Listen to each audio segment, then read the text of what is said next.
Hello? Can you hear me? I am searching, whether it's the cities, the quiet suburbs, or in the beauty of nature. I will find it. In the crevices.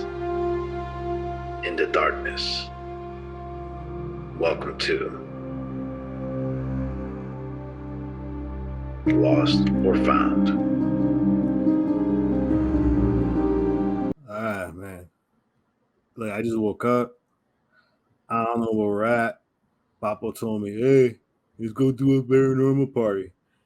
End up in some guy who's supposedly a demonologist, and everybody's gone. And I got to do a show this week. We're going to do. I can't do this shit by myself. Let's see what I can mess with. Oh, shit. Ricky Grimes, Lexi. What's wrong? I was supposed to be recording the show, and I couldn't do it by myself. I don't know where I'm at, and I kind of need support right now.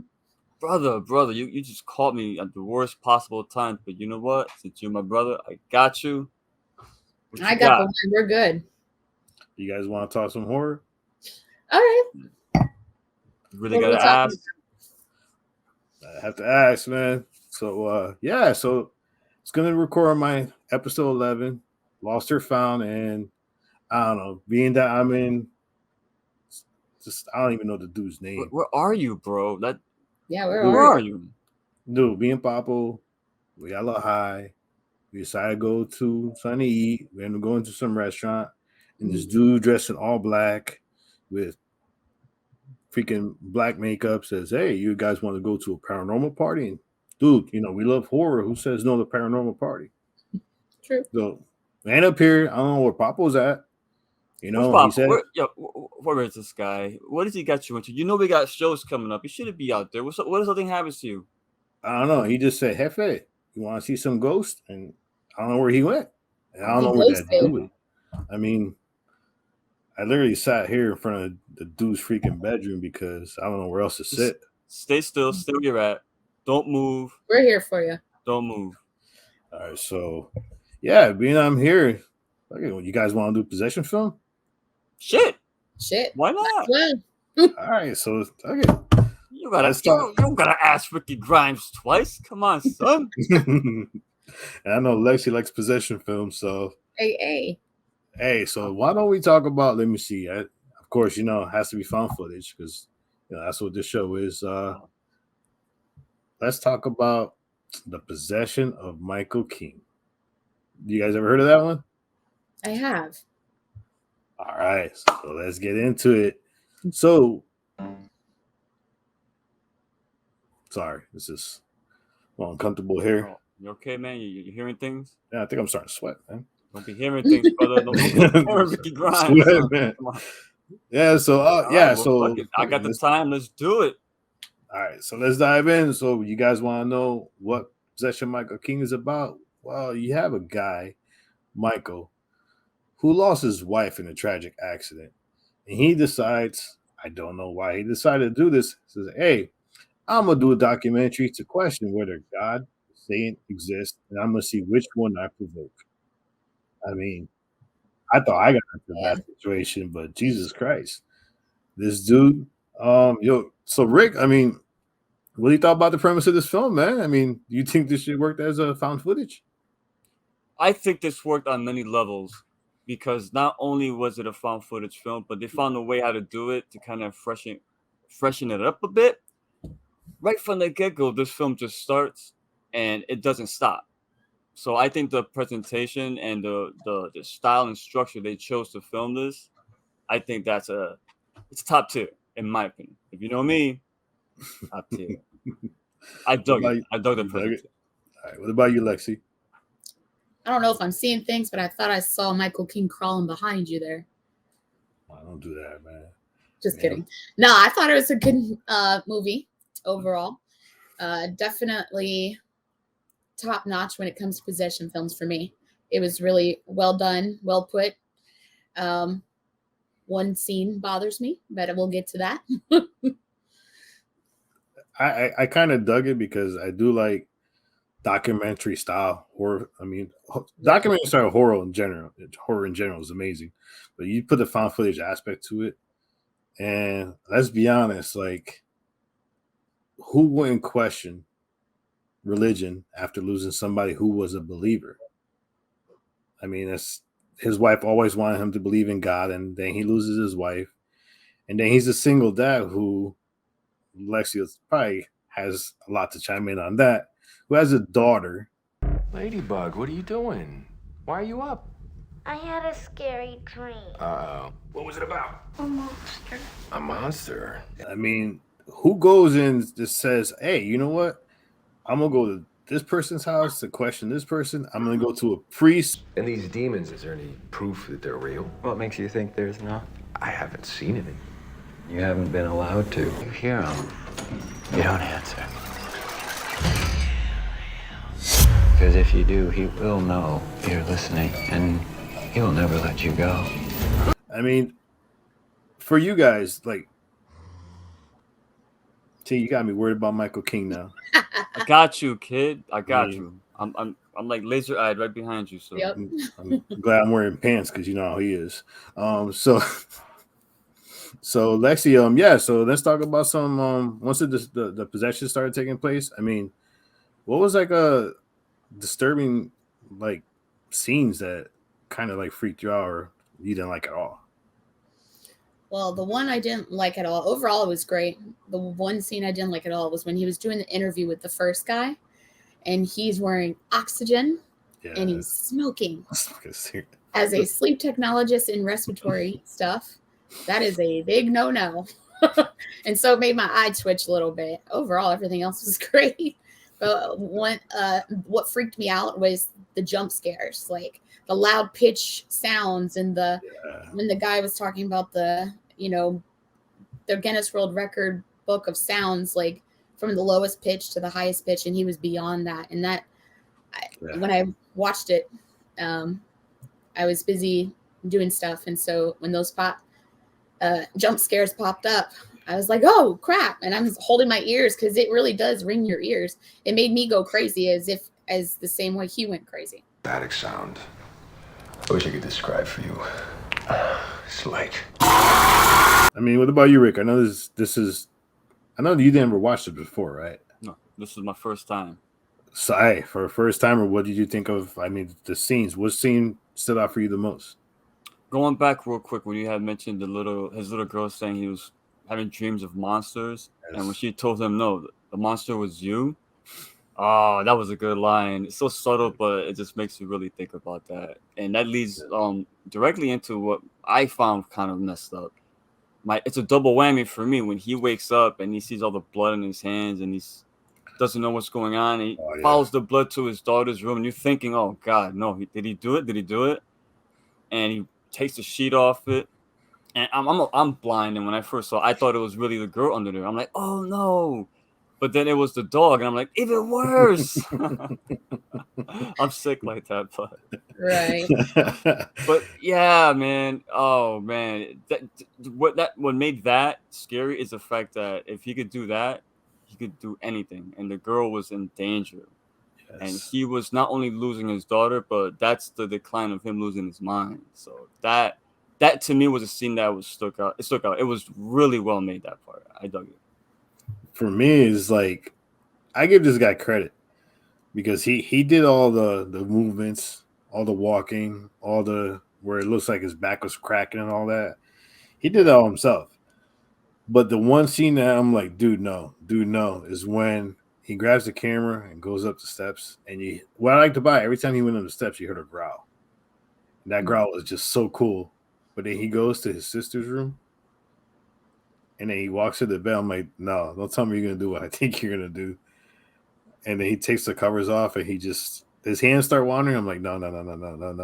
And then he points the camera to himself and you see his eyes all black. That was disturbing for me just because I really thought they were going to push the envelope and do that. And the fact that they didn't, I was like, thank God. But yeah, I do agree with you too, Rick. The scene where with the little girl says the monster is you. Chilling. That was chilling. I know Lexi wants to talk about this, so I'll rope her in on this one. If your daughter tells you that the monster is you, don't you think you would stop doing everything you're doing and Right. don't push Like, any further? yeah, the decision making in this for me was downhill throughout the whole movie, not in a bad way for the movie, but as a parent, you're going to put your child first. They're coping just as well as I am if I were to lose my spouse. And so, the child lost her mother. So he's got to focus on her mental health and her being so little. But throughout the whole movie, you see that he makes bad decision after bad decision. I'm a religious person. I believe in God 1000%. So for him to ask the devil inside, it's like, oh man, wrong move. That's wrong move number one. And the conversation with the oxygen guy, which makes my eyes twitch, but that was an important conversation, because if you listen to what the oxygen guy said, he said that he asked for God's help and he didn't get an answer. And we all feel like that sometimes. But then he's asked for the devil's help, and then his dad has a heart attack for the abuse and trauma that he endured. So in my belief, and this is just my belief, you can agree or disagree, hate me, love me, but it's easier to go down that path, honestly, because I feel like the world we live in today is a test. We live not where we're supposed to be right now. That's just what I believe. This life that we're in, this flesh that we're in, this isn't home to me. And so when we cross that line of death, I feel we go into a better place, hoping that we made the right decisions in life. But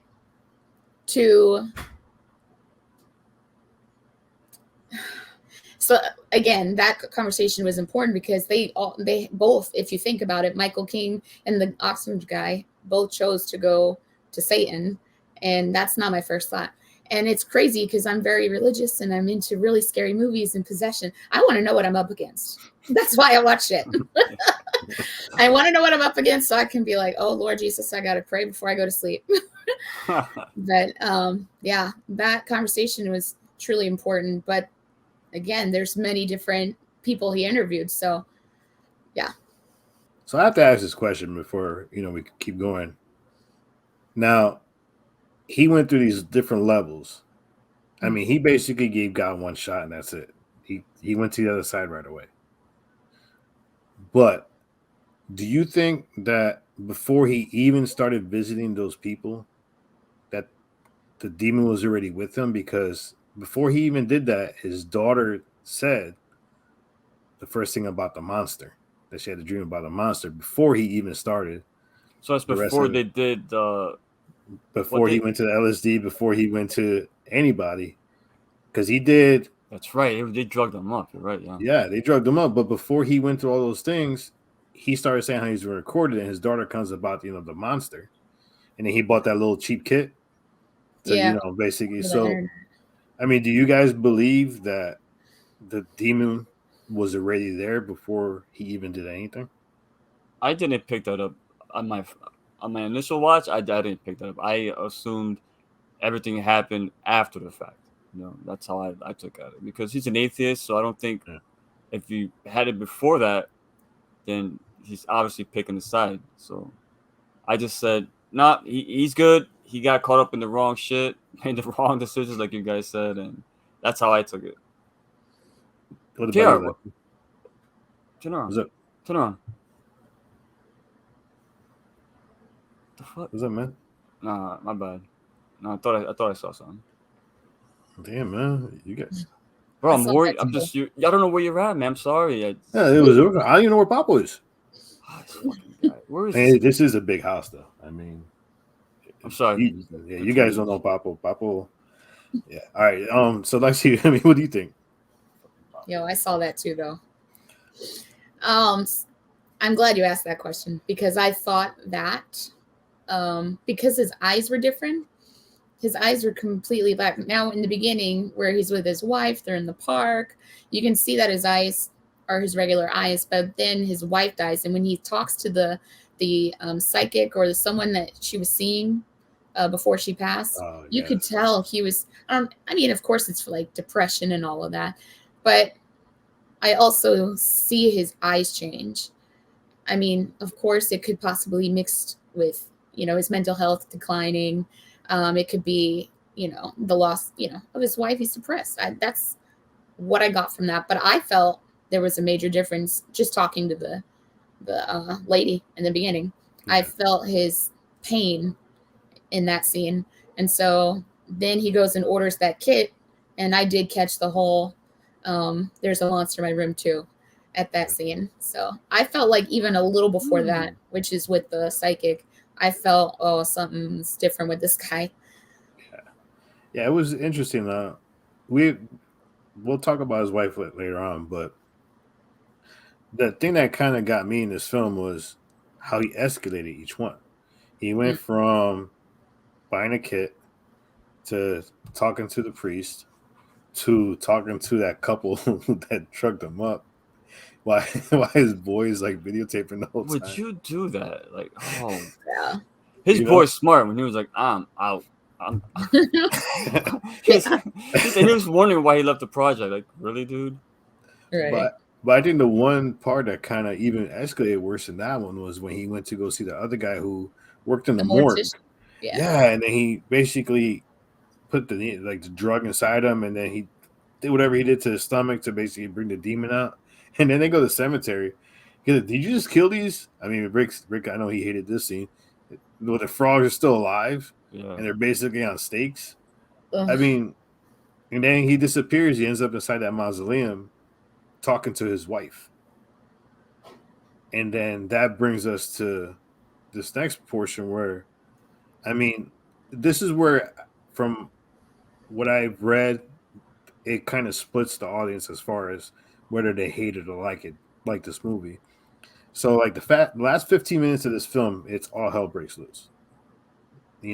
He's trying to basically push the demon out of his body, and he can't. And the demon is basically making him do things that he doesn't feel pain. I mean, he has certain scene with the little pin.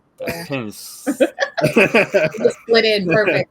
The funny part about before that, he's like sewing himself up. I don't feel it. That's okay for me, but the pin, that got me squirming. So let's get into that. So the last 15 minutes, like I said, everything is crazy and stuff, and it's intense. I mean, what did you like or what did you hate about the last 15 minutes of the film? Rick? For me, I didn't. There wasn't anything. You okay? So I thought I heard a piano playing. Anyway, for me, I didn't hate anything about it. I think, like I said, there was never a dull moment in this film for me because as soon as it started, it starts off very interesting and never lets up, never takes the foot off the gas. And for a found footage, it's very different because there's not a lot of exposition in between. It's just it's him getting to point A to point B, and it keeps going until the very end of the film. And I really dug that. And like you said, it's a constant escalation on each scene. The possessions get worse, the violence gets worse and worse. His whole apartment was destroyed by the time this movie was over. And if you got headphones on, I recommend watching it with that because the sound in this film is tremendous. Like every crunch of the bone or the whispers, you don't get all the whispers unless you're really listening to what they're saying. You can hear them talking to them, which is crazy. So the only, if I'm going to say there's anything that I didn't really was fond of, and it's a nitpick more than anything, it's just the camera work being a found footage. I just saw VHS not too long ago, and the way how erratic that felt, this one felt so clean and elaborate. Not erratic, elaborate. Like the shots were always, it looked more cinematic for a found footage. So if you're a purist, I want pure found footage with all the different camera angles and stuff, that might turn you off a bit. Other than that, though, I don't have any other complaints about it. I think the ending, like you said, the last 20 minutes of this film, you're worried for everybody because, this guy is off his rocker. Yeah. Dug it. What about you, Lexi? Yeah, the last 15 minutes was awesome. Well, I thought I heard Papo screaming a second. You heard that? I didn't hear it. I thought I heard screaming. This guy. I hope you find him. I don't want to find him. He's the reason I'm here. He got you in that mess. And we took an Uber. Where'd you find this guy? Like, no one knows. It doesn't even exist. He does exist. He's just very camera shy. All right. I mean, eventually I told him if he keeps, I don't know. I told him, dude, if you continue doing good work, you will come on our episode. But first of all, Papa? Dude. Is there a phone behind you? No, there's no phone, dude. I knew I heard something. Bro. Don't, yo, if I get haunted because of this video, bro. Yo. Dude, but we don't even have our cell phones. The only Maybe thing I had was my freaking laptop, and I only took it because that guy Gerald's phone that was sitting in the little girl's room. Oh my god, this dude. All right, let's wrap it so you get home safe. All right. Yeah. So Lexi, we're real quick. 15 minutes and 15 seconds.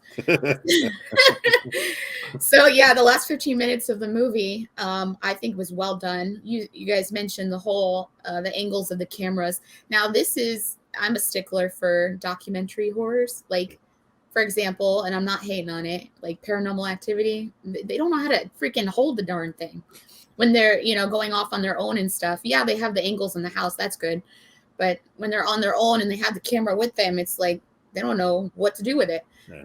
Michael King definitely knows what he's doing. He has cameras set up everywhere in the house, in his little room that he sits in. He had that weird, elaborate camera set up around his face. You seen that? Like, yes, that too. I've never seen that before in my life. But I liked the whole last 15 minutes because everything just was breaking down from there. He was explaining. I like the scene where he's sitting down with his cameras in that room he sits in and works in, and then he sees himself on the TV screen, and then his self changes, and things just go downhill from that. And with the killing of the animal, that was sad. And then breaking down to, he wakes up and the whole house is trashed. The walls are drawn on by him. His friend is killed by him. Which was really well made when he popped in the videotape when he was handcuffed. I was like, yes, that part was my favorite, where it says "watch me," and then he sees his friend gets killed, and then of course the sister neck snap, and then he's chasing his daughter. Yes. But if you think about it, his wife has been trying to reach out to him the entire movie. The first time was when I believe he passes out or something, and he's like, I dreamt about her. I saw her. I touched her with my fingertips. Then when he goes to interview the next person, the psychic lady who wrote the book, and she grabs him, and it's his wife's voice projecting out. And then the coin spinning at the end to save the daughter. And that's why he throws himself out. The whole thing was awesome. Yeah. I loved it. I loved the fact that they brought it back and showed you what happened with his wife too. Yeah. That was like, oh man. At first I didn't know what was going on, but when I saw, like, gave her the coin and she walked away with it, I'm like, oh no, she's gonna get hit by a car. Right. No, I agree. Like the one gripe I have on it, I'll tell in a second, but I do like how it totally spiraled out of control. And not only his decision making, if you're the best friend, you come in, this dude handcuffs himself. I'm sorry, I'm calling the cops first, calling the ambulance, calling the fire department. I am not touching you if you all bloodied up and you handcuffed yourself to the freaking bed. One. Two, if you're the sister, this dude's going through this, why would you bring the daughter back to the house? Right. But she left for a little bit and then decided to come back. The minute she walks in the house, it's a mess. Yeah. Turn around and leave. But then I do like the fact that, I didn't expect him to kill her, and he did it like so easy. And it happened so fast. But the scene I liked the most for me in the end was where he's fighting to get it out of it. And it's basically tossing around the house. It's like literally beating the crap out of him. While he's trying his bones just crack and stretch, and the muscle just tearing apart. I don't know. And the contortions that was going up the stairs and finding, and the way he's talking, But I like how his strength too, because he's fighting it just to save his kid. So in a way, those were small good decisions. Despite all the millions of bad decisions, he fought this really hard just to save his kid, because he wasn't gonna know if ands buts. It was a good decision, to make him unravel slowly throughout the entire film, especially when he went to the priest. I need an exorcist, and like that, the other priest, he left or he died? What was it? The original priest, right? Yeah, the original priest. Now that's the part that makes me sad, because that was sad. He needed help. And that's what makes us Christians look bad, because like we should be helping bring people to God, and we should be, pointing them in the right direction. But then again, like, I don't think I could deal with it either. I wouldn't want to go in that guy's house or deal with all that. But I mean, as an atheist, I'm not atheist, but him as an atheist, Michael, even the fact that when they had him draw whatever he's like doodling, and then they put that drawing to an actual demon, I would have been like, nah, come on, you're messing with me, man. You know what I'm saying? Because it looked accurate if you really look at it. And the way he reacted to it, cool. he's like, "Come on, man, I don't believe this. Come on, guys." I'm like, "Oh no, you did a good job." And then he looks down, and the dude's like, "Dude, his buddy was funny as hell, but his buddy should have called for help a long time ago, because the minute this dude's tripping in the mausoleum talking to his wife, I would have called the cops. I would have called anybody to help him out. 100. But for the one knock I have on it though is, now this dude stabbed himself, didn't feel no pain. And for him to jump out the window, and it's a 2-story window, and die, that kind of, I was like, So you just went through all this, and you were able to. The thought crossed my mind when you hit the floor. My first thought was, wait, how high was that? Because it was only 2 stories. 2 stories. He didn't splatter nothing. It just fell. Well, no, it was 3 stories. It was to the bedrooms, and then the higher ground it looked like a closet. There was 2 steps.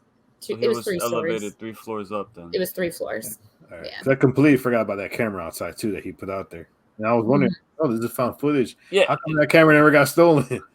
Yeah, that's true. Well, that's what I mean. Like they went out of their way to explain the elaborate camera setup, which I appreciate that. So it didn't bother me to a sense, but I think, like I said before, people who want pure found footage, they're going to be like, nah. It's a big juxtaposition going from VHS to this, like as far as found footage styles. I love the fact found footage could be done so many different ways, and this one to me was done well, and it's one of the more unique found footage films. That's why I kind of recommend it to you as a filmmaker. Is like you're watching a found footage done by a filmmaker as well as he's filming this documentary. So, and I mean the setup he had, I'm like, Jesus Christ, I wish I had all that equipment. Right. Cameras everywhere, bro. Oh my gosh, man. But all right, so here on Lost and Found, what we do is there's no real true rating system. So if you like the movie, it's found, and you explain why you think it should be found and should be watched. If you think it sucks, it's a waste of your life. It's lost, and trash it as much as you want. Why you think nobody should watch this film? So let's go first, and let me see. Lexi? It's a definite found. Definite found movie for me. I like possession movies. It's my forte. And again, I'm Christian. Maybe I'm a little demented type of Christian, but this would be added to my movies to fall asleep to. Oh, nice. Man, I don't know if I could ever fall asleep to this one, man. I'll be creeped out. Hopefully I'm falling asleep. Hopefully I'm out by the time the little scream where I'm covering my ears and the weird sounds. Hopefully I'm passed out by then. But Listen, one of the most scariest things, man, when you hearing voices in your head, the way he was, and you can't tell if it's real and it's not, and it gets to the point where it's telling him to do things.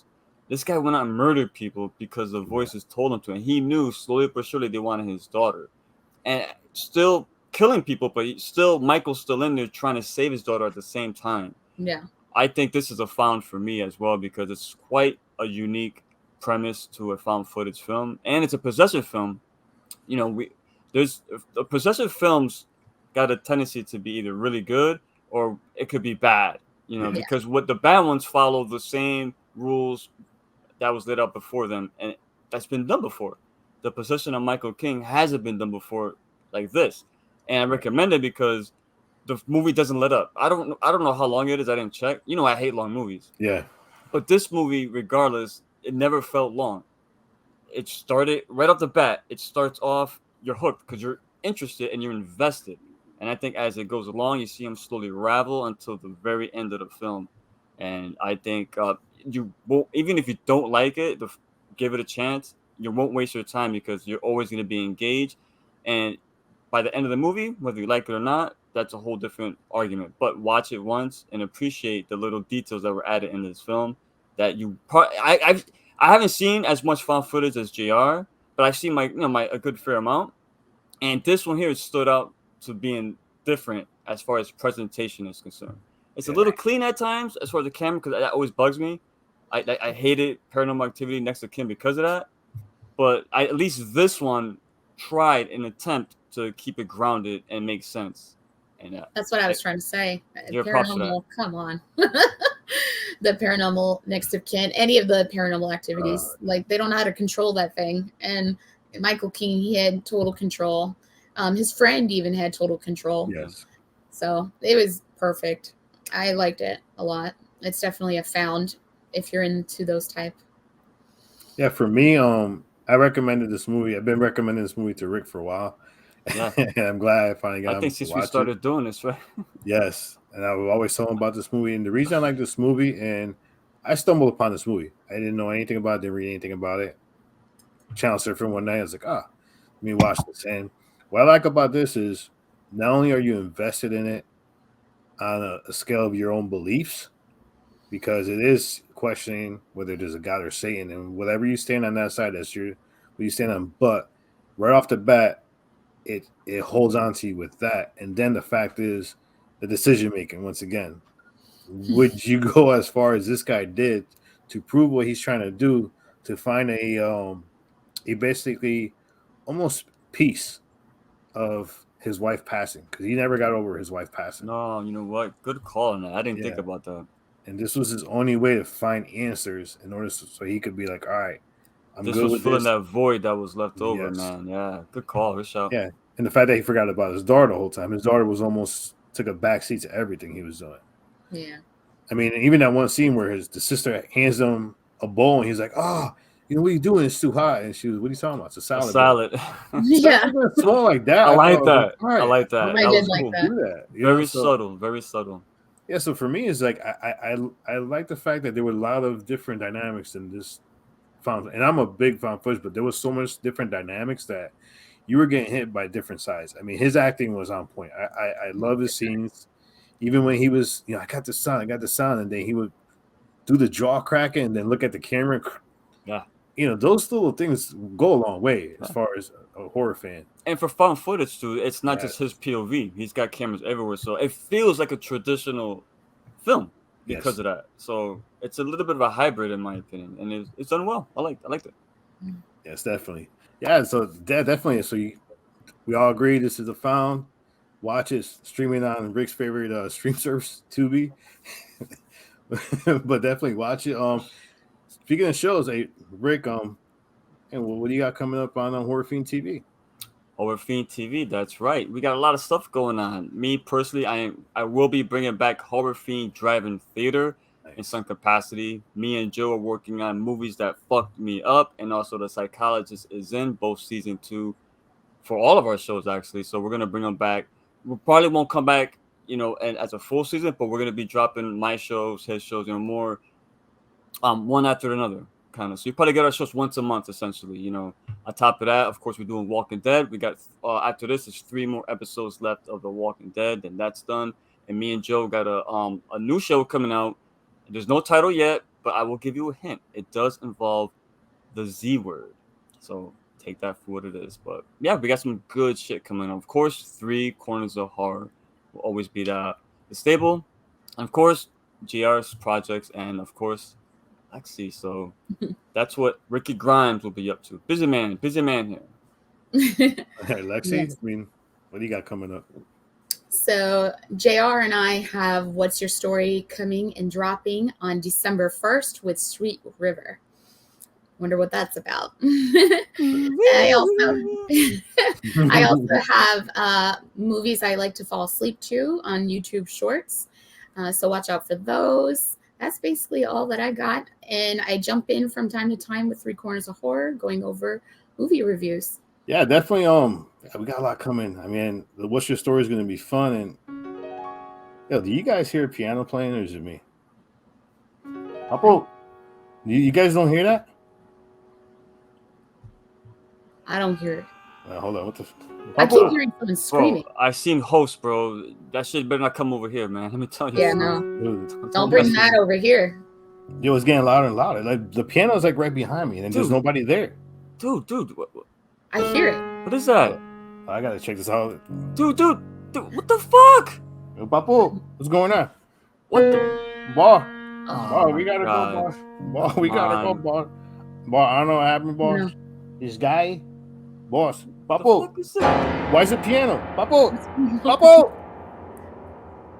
JR, we just announced all these You're shows, right. and now you're gonna die on us? No. I'm not doing this. Oh no. No, I'm not. I'm out of here. Yeah, I don't want to get the bad juju coming this way. What's going on here? I'm out. Oh no, oh shit. Alright, you know what? Fuck this. I need a beer. Holy shit. Guys, help me, man. Guys.